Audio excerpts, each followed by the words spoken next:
नमस्कार। आज हम एक अहम विषय पर गहराई से बात करेंगे, ऑपरेशन सिंदूर। हमारी जानकारी का आधार है ऑपरेशन सिंदूर, भारत की आतंकवादी विरोधी प्रतिक्रिया नाम का दस्तावेज। तो 22 अप्रैल को पहलगाम में जो आतंकी हमला हुआ था, जिसमें कई नागरिक और सैनिक मारे गए थे, उसी के जवाब में भारत ने ये तेज सैन्य कार्रवाई की थी, ऑपरेशन सिंदूर। आज हम इसी को समझने की कोशिश करेंगे।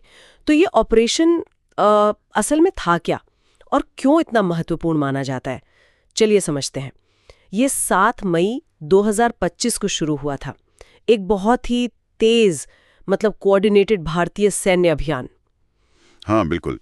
और इसकी टाइमिंग बहुत खास है। ये पहलगाम हमले के फौरन बाद किया गया, जिसमें जैसा आपने कहा काफी जानमाल का नुकसान हुआ था। तो ये सीधी प्रतिक्रिया थी। अच्छा, तो इसके निशाने पर कौन थे? दस्तावेज कहता है कि पाकिस्तान और पाकिस्तान अधिकृत कश्मीर पीओके में 9 आतंकवादी ठिकाने थे। जी। और ये जैश-ए मोहम्मद, लश्कर-ए-तैयबा, हिजबुल मुजाहिदीन, इन जैसे गुटों से जुड़े थे। हाँ, और यहाँ देखिए दिलचस्प बात यह है कि मकसद सिर्फ बदला लेना नहीं था। दस्तावेज के हिसाब से एक बड़ा लक्ष्य था सीमा पार जो आतंकवाद का नेटवर्क है उसको कमजोर करना। अच्छा। और भविष्य के हमलों को रोकने के लिए एक मजबूत साफ संदेश देना। तो ये सिर्फ रिएक्शन नहीं था, एक तरह से प्रोएक्टिव स्ट्रैटेजी भी थी। तो ये सिर्फ एक जवाबी कार्रवाई से बढ़कर था। जी बिल्कुल। आगे के लिए एक चेतावनी। इसे अंजाम कैसे दिया गया, इसमें क्या खास था? जी बिल्कुल, ये एक त्रिसेवा ऑपरेशन था।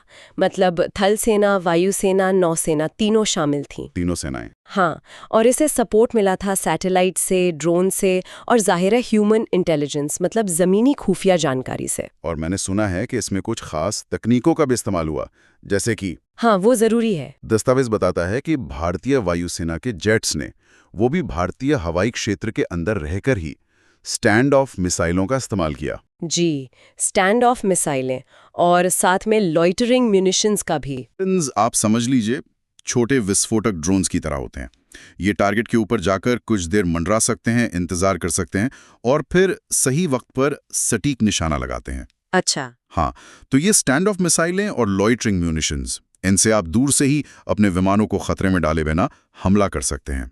और ये सब जैसा दस्तावेज कहता है सिर्फ 23 मिनट में पूरा हो गया। ये तो बहुत तेज है। हाँ, रफ्तार और सटीकता ये दोनों बहुत अहम थे इस ऑपरेशन में। लेकिन एक और चीज थी, संयम। संयम कैसे? दस्तावेज इस बात पर जोर देता है कि हमले सिर्फ और सिर्फ आतंकवादी ठिकानों तक ही सीमित रखे गए थे। अच्छा। पाकिस्तान के नागरिक इलाकों या उनके सैन्य ठिकानों को जानबूझकर टाला गया। इससे ये पता चलता है कि रणनीति बहुत सोची समझी थी। निशाना आतंकवाद था, टकराव को बेवजह बढ़ाना नहीं। ये तो हुई तकनीक और रणनीति की बात।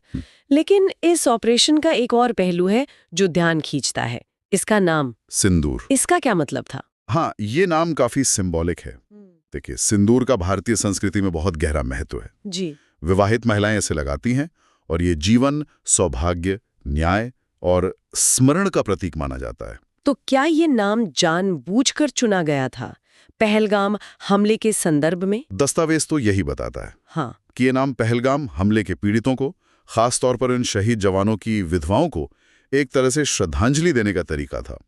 तो ऑपरेशन सिर्फ मिलिट्री एक्शन नहीं था, उसके पीछे एक भावनात्मक जुड़ाव भी था। समझ गई। अब बात करते हैं नतीजों की। ये ऑपरेशन कितना सफल रहा?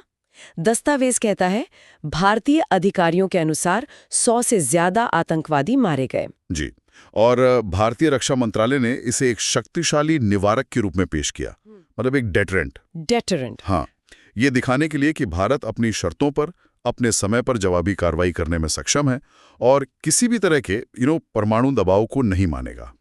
क्या इसने भारत की अपनी रक्षा क्षमताओं के बारे में भी कुछ दिखाया?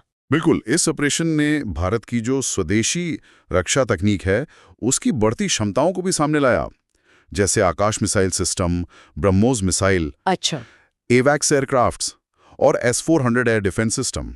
ये सब दिखाता है कि भारत अब तकनीकी रूप से ऐसे जटिल ऑपरेशन करने में कितना सक्षम हो गया है। सैन्य नेतृत्व ने इसकी तुलना शतरंज के खेल से की है, ये बात थोड़ी समझाएंगे? हाँ, ये शतरंज के खेल वाली बात दिलचस्प है। इसका मतलब ये है कि ये एक ताकतवर कदम था, लेकिन बहुत नपातुला, बहुत सोचा समझा। जैसे शतरंज में खिलाड़ी हर चाल सोच समझ कर चलता है। ये दिखाता है कि कार्रवाई भले ही आक्रामक थी, लेकिन नियंत्रण में थी। मकसद टकराव को बढ़ाना नहीं, बल्कि एक खास रणनीतिक लक्ष्य हासिल करना था, साफ तौर पर। तो अगर हम इसे संक्षेप में समझें तो ऑपरेशन सिंदूर एक तेज, प्रतीकात्मक और तकनीकी रूप से काफी उन्नत आतंकवादी विरोधी अभियान था। बिल्कुल सही, जिसका मुख्य उद्देश्य आतंकी ढांचे को निशाना बनाना था, न कि सीधे तौर पर पाकिस्तानी सेना को। इसमें सटीकता थी, एडवांस तकनीक थी और अलग-अलग एजेंसियों के बीच बेहतरीन तालमेल था। दस्तावेज इसे भारत की काउंटर टेररिज्म स्ट्रेटजी में एक महत्वपूर्ण मोड़ मानता है। तो आज की हमारी बातचीत यहीं खत्म होती है? हाँ, लेकिन ये एक सवाल जरूर पीछे छोड़ जाती है जिस पर सोचा जा सकता है कि भविष्य में सीमा पार आतंकवाद से निपटने के लिए इस तरह के जो सटीक, सीमित दायरे वाले और तकनीकी रूप से एडवांस्ड ऑपरेशन हैं, उनका लंबे समय में रणनीतिक असर क्या हो सकता है? ये सोचने वाली बात है।